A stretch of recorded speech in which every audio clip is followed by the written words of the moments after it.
We're heading into HMP Elmley in Kent. They've been operating at almost 100% capacity here. At points, they've had only 4 cell spaces left. Just so busy. And even though we're escorted round by experienced staff, you could feel the tension.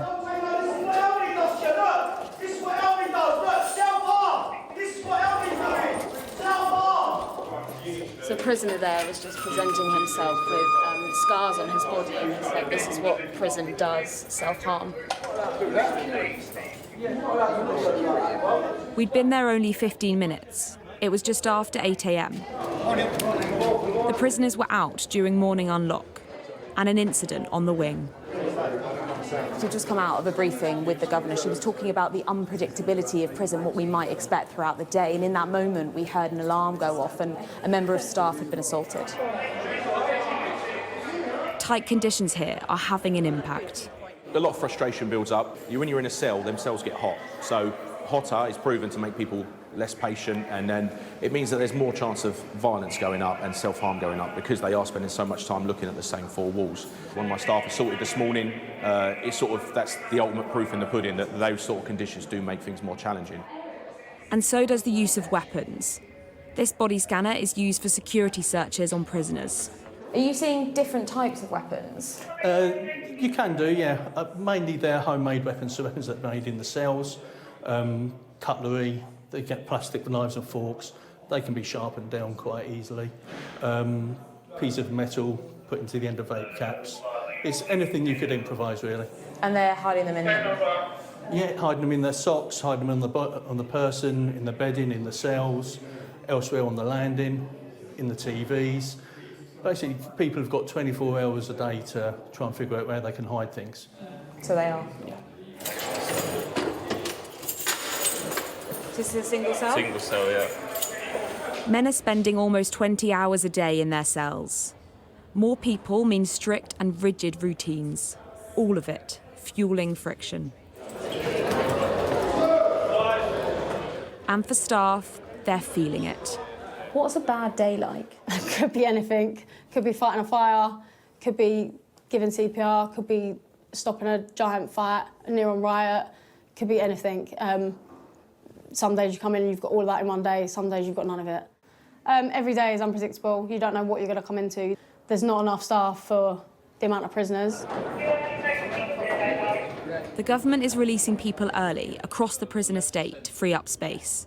But sometimes, without the right support, perhaps without accommodation, people are coming back in. Matt is in prison on remand for drug offences and is noticing it happen. It's like a revolving door, unfortunately. I'm seeing a lot of people that are being released homeless and they're coming back for breaches of some sort or another because they'd rather be here. There's that as well, you know. People would rather be in They've prison. got a roof over their head, yeah. Many in here aren't yet sentenced or are awaiting trial. The remand population across the country is the highest it's been in 5 decades.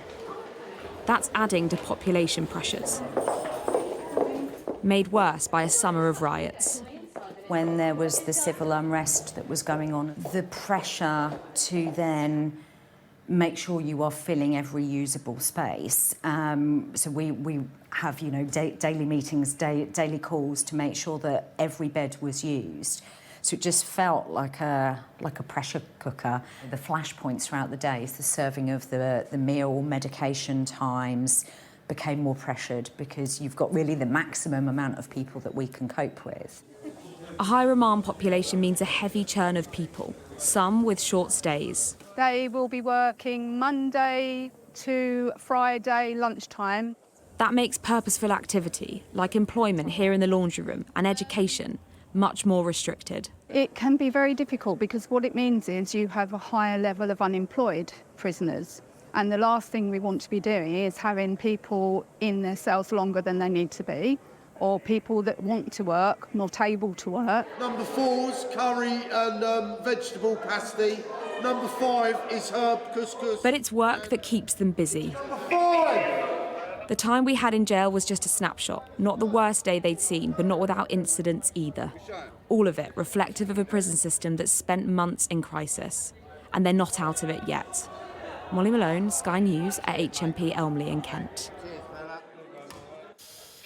Well, for their part, the Ministry of Justice told us the new government inherited a prison system on the point of collapse. It has been forced to introduce an early release programme to stop a crisis that would have overwhelmed the criminal justice system. Going on to add, meaning we would no longer be able to lock up dangerous criminals and to protect the public.